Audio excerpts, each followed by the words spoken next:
Elton John et la princesse Diana avaient un lien unique que tout le monde ne pouvait que souhaiter.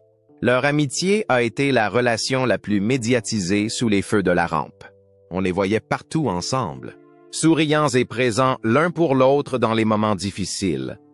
Elton, en bon vivant et chaleureux qu'il est, était là pour Diana dans ses pires moments. Mais même s'ils étaient de grands amis, une grande partie de ce qui se passait en coulisses est toujours restée secrète. Pendant des années, les gens se sont demandé ce qui se passait entre eux. Qu'est-ce qu'ils se disaient quand les caméras n'étaient pas là? Aujourd'hui, après tout ce temps, Elton John s'est enfin exprimé. Le secret de leur amitié est resté caché pendant si longtemps. Et maintenant, Elton est sur le point de le révéler. Qu'est-ce qu'il sait qui n'a jamais été dit auparavant? Les premières années d'Elton John, Elton John. Né Reginald Kenneth, Dwight le 25 mars 1947 à Pinner, dans le Middlesex, qui fait maintenant partie de Londres, est issu d'une famille de musiciens. Son père, Stanley Dwight, était trompettiste, tandis que sa mère, Sheila, avait une personnalité plus extravertie. Reginald est l'aîné des enfants, mais le mariage de ses parents est perturbé. Ils se sont séparés alors qu'il n'avait que 14 ans, ce qui l'a profondément affecté. Elton a été élevé en grande partie par sa grand-mère maternelle et par sa mère qui le soutenait, contrairement à son père qui était froid. Après la rupture de ses parents, sa mère a épousé Fred Fairbrother, un beau-père qu'Elton adorait et qu'il appelait Durf, l'inverse de Fred. Enfant, Elton a un talent naturel pour la musique. Il a commencé à jouer du piano dès l'enfance et, à l'âge de 11 ans, il a obtenu une bourse pour entrer à la Royal Academy of Music. Mais il n'était pas un élève comme les autres. Elton manquait régulièrement les cours pour se déplacer dans Londres en métro et n'aimait pas assister aux cours de musique classique, qu'il jugeait ennuyeux. Malgré cela, il réussit aisément ses examens grâce à ses aptitudes naturelles. À 17 ans, Elton abandonne l'école à la veille de son baccalauréat pour se lancer dans une carrière musicale, aux grandes dames de son père. Son père souhaitait qu'il trouve une carrière plus sûre, comme travailler dans une banque. Mais Elton avait d'autres aspirations. Il a commencé à se produire dans un pub local, jouant des morceaux populaires en même temps que ses propres compositions. À l'âge de 15 ans, il a rejoint un groupe appelé Bluesology, qui l'a rendu encore plus célèbre. La vie d'Elton prend un tournant en 1967 lorsqu'il répond à une annonce dans un magazine musical. Il rencontre Bernie Taupin, un parolier qui a composé des paroles sans musique. Le courant passe immédiatement entre eux et Elton écrit des mélodies pour les textes de Bernie. Cette association a été le point de départ de l'une des plus grandes collaborations de l'histoire de la musique. Elton s'est rebaptisé Elton John en l'honneur de 2 membres du groupe, puis a légalement ajouté Hercules, du nom de son personnage de télévision préféré. Bernie et lui ont collaboré en tant qu'auteur-compositeur, écrivant des chansons pour d'autres artistes. Leur premier grand succès a été d'écrire des chansons pour des chanteurs tels que Lulu et Roger Cook. Leur collaboration s'est ensuite développée et, au début des années 1970, Elton John était sur la voie de la célébrité, avec une musique qui allait marquer à jamais l'histoire de la pop et du rock. L'amour, la perte et le fait de dire sa vérité. La vie personnelle d'Elton John a connu son lot de hauts et de bas. Mais il n'a jamais hésité à parler du chemin qu'il a parcouru jusqu'à ce qu'il soit enfin capable d'être heureux dans ses relations. Il y a des années, à la fin des années 1960, alors qu'Elton était encore relativement inconnu, il était fiancé à une femme nommée Linda Woodrow. Elle les a financés, lui et son partenaire compositeur Bernie Taupin, pendant leur période de formation. Mais 2 semaines seulement avant le mariage, Elton l'a annulé, grâce aux sages paroles de Bernie et du musicien Long John Baldry. L'épreuve a été douloureuse, mais elle s'est retrouvée plus tard dans la ballade émotionnelle d'Elton Someone Saved My Life Tonight. Des années plus tard, en 2020, bien qu'il n'ait pas été en contact depuis 50 ans, Elton a aidé à payer les frais médicaux de Linda lorsqu'elle a demandé de l'aide. Après sa percée massive aux États-Unis en 1970, Elton a eu sa première relation homosexuelle avec John Reid, qui était également son manager. Ils ont passé 5 ans ensemble. Et même si leur relation n'était pas sexuelle, Reid a continué à s'occuper de lui jusqu'en 1998. En 1984, tout le monde a été choqué par le mariage d'Elton avec une femme. L'ingénieur du son allemand Renat Blauel. Ce fut un mariage élégant en Australie, mais rien ne se passa comme prévu. Pendant leur lune de miel, Elton l'a informé qu'il souhaitait mettre fin à leur mariage, et elle l'a ensuite informé qu'elle avait tenté de se suicider. Leur mariage s'est achevé en 1988 et, avec le recul, Elton a avoué « C'était la femme la plus classe que j'ai jamais rencontrée, mais ce n'était pas fait pour durer. Je vivais dans le mensonge. » Elton a révélé sa bisexualité dans une interview accordée à Rolling Stone en 1976. D'autres personnes ne sont pas heureuses parce qu'elles sont sexuées. Vous savez, si vous pensez que vous êtes gay, c'est tout un voyage pour commencer. Plus tard, en 1992, il a déclaré au magazine « Je suis tout à fait à l'aise avec le fait d'être gay ». En 1993, Elton rencontre David Furnish, un cinéaste de Toronto. Ils ont été très proches dès le début. Le 21 décembre 2005, le partenariat civil date et est entré en vigueur au Royaume-Uni. Ils ont officialisé leur union. Et lorsque le mariage homosexuel est entré en vigueur en 2014, ils se sont remariés le jour de l'anniversaire de leur partenariat civil. Ils ont également 2 fils de substitution, Zachary et Elijah, et sont les parrains de quelques célébrités, dont Brooklyn et Romeo Beckham. Elton n'a jamais eu peur de s'exprimer. Il a déclaré un jour dans The Observer « La religion a toujours essayé de tourner la haine vers les homosexuels. Il transforme les gens en lemmings haineux. » Il a également reçu des menaces de mort pour des propos comme celui de qualifier Jésus d'homosexuel compatissant et super intelligent. Malgré le tumulte, Elton reste un fervent défenseur de l'amour, de l'égalité et de l'honnêteté. Le style de vie somptueux d'Elton John et ses habitudes de consommation. Elton John n'est pas seulement célèbre pour ses chansons et ses tenues de scène extravagantes. Il est également connu pour son mode de vie somptueux. En 2009, la Sunday Times Rich List a estimé à sa valeur nette à 175 millions de livres sterling, soit environ 265 millions de dollars, ce qui fait de lui l'une des personnes les plus riches de Grande-Bretagne. En 2019, sa fortune a atteint le montant impressionnant de 320 millions de livres sterling, ce qui le classe parmi les 10 personnalités les plus riches de l'industrie musicale britannique. Il possède plusieurs maisons fabuleuses dans le monde entier.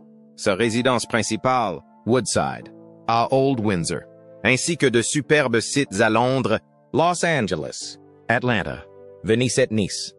Sa résidence française est située dans le quartier huppé du Mont-Baron. Outre tous ses biens, Elton est un fervent amateur d'art.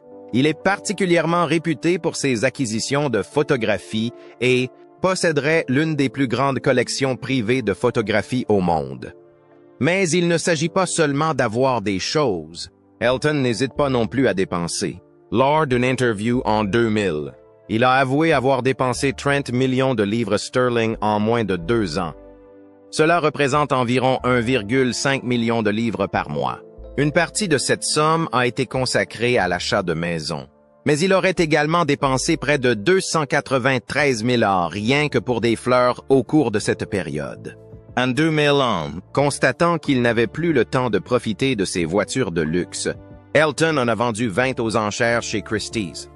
L'une de ces voitures, une Jaguar XJ 222 993, a été vendue pour 234 750 livres sterling. Et la vente a rapporté près de 2 millions de livres sterling. 2 ans plus tard, en 2003, il a vendu aux enchères l'intérieur de sa résidence de Holland Park pour y installer une plus grande partie de sa collection d'art contemporain. Constamment en train de réfléchir à la manière dont il pourrait rendre service, Elton gère depuis 2004 un magasin pop-up annuel appelé Elton's Closet, où il vend aux enchères ses vêtements d'occasion pour reverser des fonds à des associations caritatives. Son nom est apparu dans les Pandora Papers en 2021, une fuite massive révélant des célébrités et des hommes politiques qui auraient eu recours à des paradis fiscaux. Les débuts de la vie de la princesse Diana. La princesse Diana est née le 1 juillet 1961 à Park House, à Sandringham, dans le Norfolk. Elle est la quatrième des 5 enfants de John Spencer. Le comte Althorp est de Francis Spencer, né Roche, tous deux issus d'une famille titrée et étroitement liée à la famille royale britannique. En effet, chacune des grands-mères de Diana avait été dame d'honneur de la reine Élisabeth, la reine-mère. La famille souhaitait un garçon pour perpétuer le nom Spencer. Il leur a donc fallu 1 semaine pour choisir le nom de Diana Francis, en l'honneur de sa mère et d'une ancêtre qui avait déjà été pressentie pour épouser un futur roi. Pendant son enfance, Diana était affectueusement appelée Dutch par sa famille, rendant ainsi hommage à ses héritiers royaux, même lorsqu'elle était enfant. Diana est baptisée à l'église Sainte Mary Magdalene Church, près de sa résidence. Le 30 août 1961, Diana avait 3 frères et sœurs survivants, Sarah, Jane et Charles. Son petit frère, John, est mort avant sa naissance. Cette perte et la pression de devoir donner naissance à un héritier mâle ont mis à rude épreuve le mariage de ses parents. Son frère Charles a déclaré un jour, après la séparation de ses parents en 1967, Diana est restée temporairement avec sa mère à Londres. Mais à la fin de la période de Noël de cette année-là, son père refuse de la laisser revenir. Avec l'aide de sa grand-mère maternelle, il a obtenu la garde complète de Diana. Son père se remarie en 1976 avec Rain, comtesse de Dartmouth. Diana ne s'entend pas avec sa nouvelle belle-mère, qu'elle qualifie même de brute. Une fois, Diana était tellement en colère qu'elle a poussé Rain dans les escaliers. Plus tard, elle a parlé de son enfance, qu'elle a qualifiée de très malheureuse et très instable. En 1975, lorsque son père est devenu comte Spencer, Diana est devenue Lady Diana et la famille a déménagé à Althorp, la résidence de la famille Spencer, dans le Northamptonshire. Quand Diana a-t-elle rencontré Charles, Diana a posé les yeux pour la première fois sur le prince Charles, le fils aîné de la reine et futur roi, en novembre 1977, alors qu'elle n'avait que 6 ans. Il est intéressant de noter que Charles sortait alors avec sa sœur aînée, Sarah, et qu'il a fait un bond de quelques années en avant, jusqu'à l'été 1980.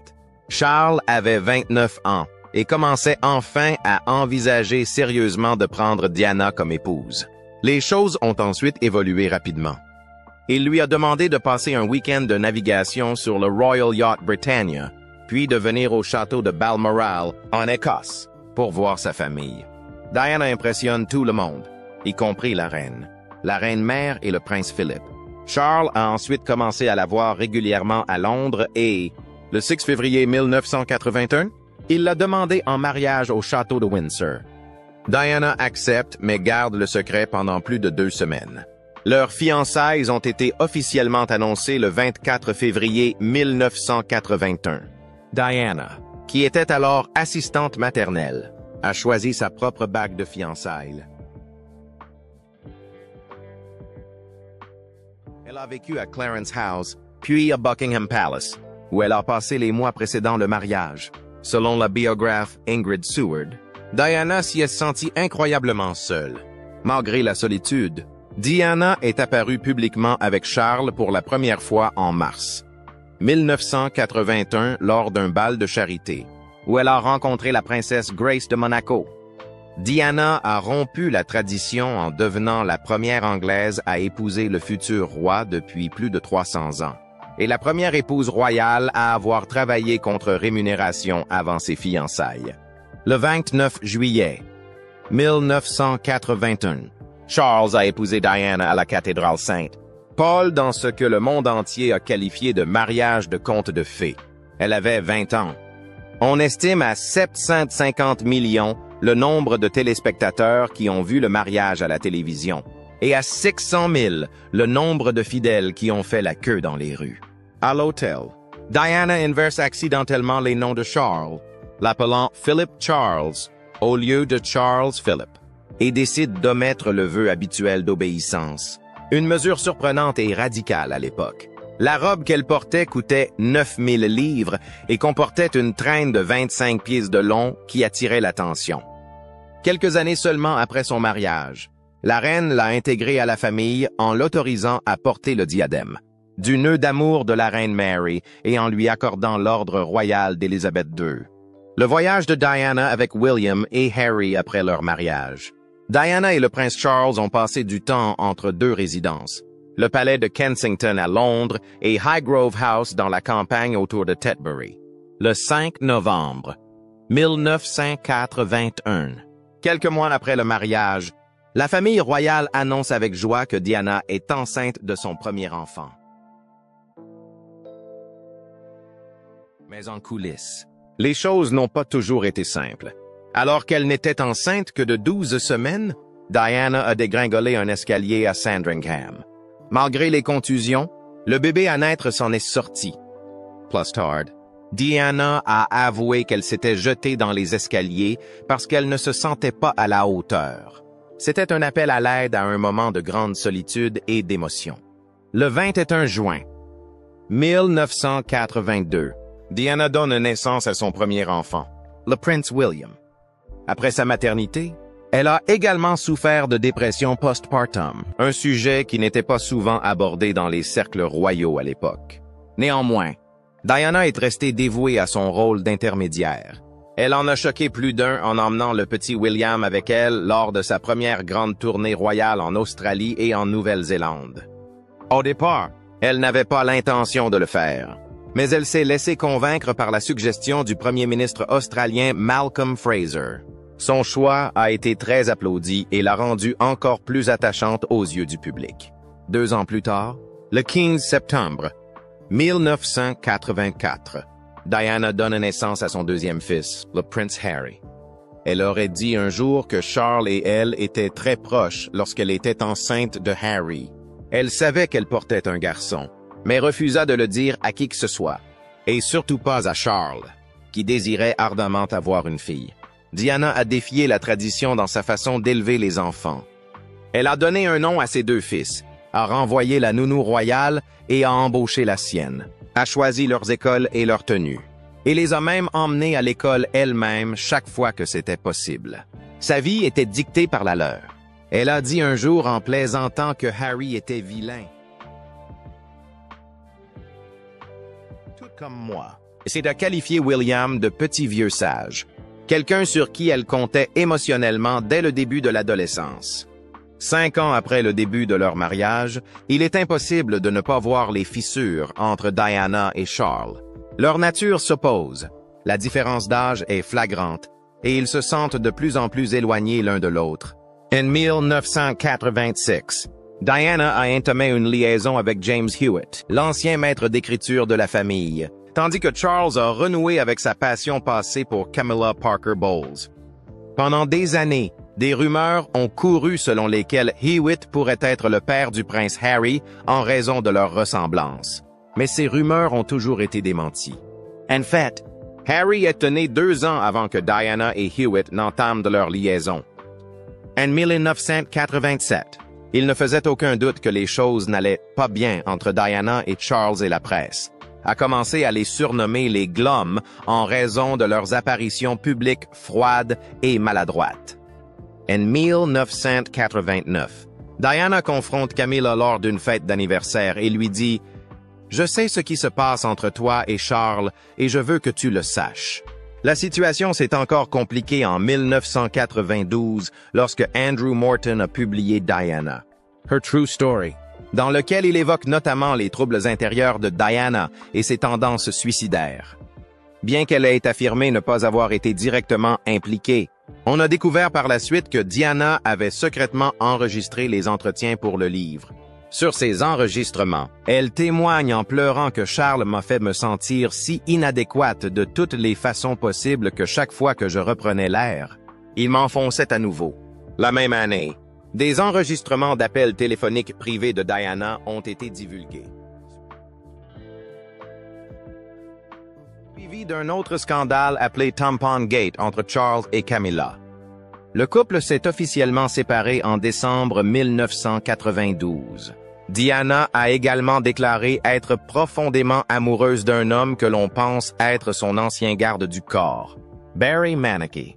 Sur des enregistrements réalisés par son coach vocal, elle lui a dit qu'elle aurait été prête à renoncer à tout cela et à vivre avec lui. Malheureusement, Manek meurt peu après dans un accident de moto. Bien que la reine et le prince Philippe aient tenté de réparer leur mariage, Diana et Charles avaient tous deux perdu la tête. Leur mariage était irrécupérable.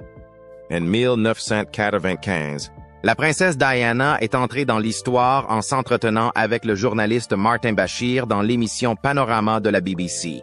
Il ne s'agissait pas d'une interview royale ordinaire. Il s'agissait d'une interview brute, émotionnelle et personnelle. Diana a parlé franchement de ses infidélités et a vérifié qu'elle et le prince Charles avaient tous deux été infidèles. À propos de la liaison qu'il entretenait avec Camilla Parker Bowles, elle a déclaré « Nous étions trois dans ce mariage. Il y avait donc un peu de monde. » Elle a également douté que Charles soit apte à régner et a admis qu'elle avait lutté contre des maladies mentales, notamment la dépression, la boulimie et l'automutilation.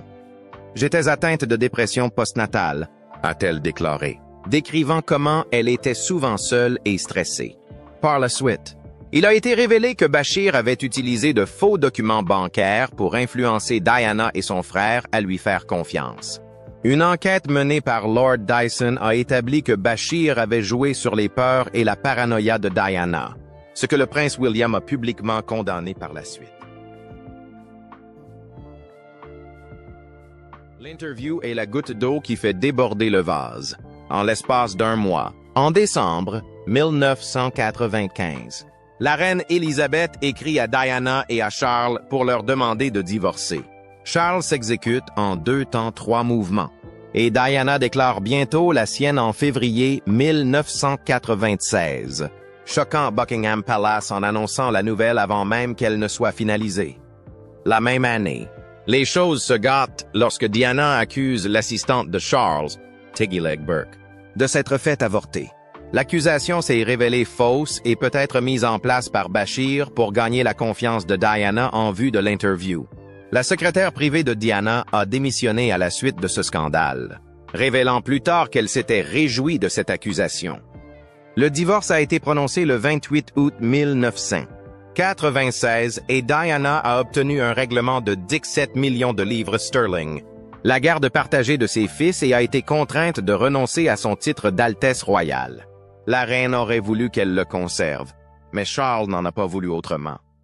Le prince William l'a rassuré en lui disant « Ne t'inquiète pas, maman, je te le rendrai un jour quand je serai roi. » En 1981, Elton John est devenu un habitué des réunions royales.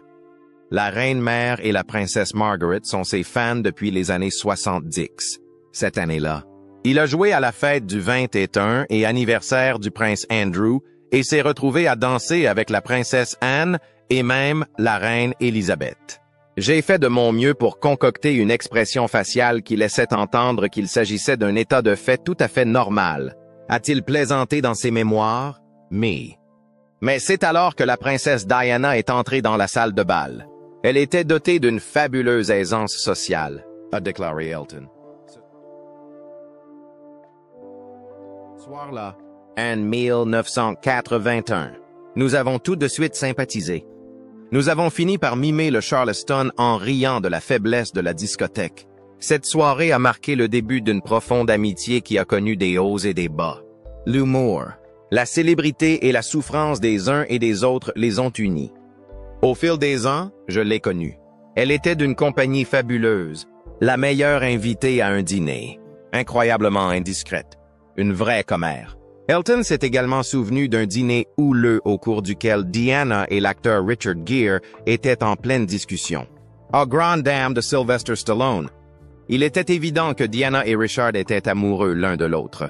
Stallone n'était pas content. Il s'en souvient. Il s'en est suivi une quasi-bagarre. Mais Diana est restée sereine et gracieuse. Elle était totalement imperturbable. La chaleur de Diana a été ressentie bien au-delà du monde de la célébrité. Elton admirait son courage, notamment la fois où elle a tenu la main d'une victime du sida. À ce moment-là, elle a modifié à jamais la perception du sida par le public, a-t-il déclaré.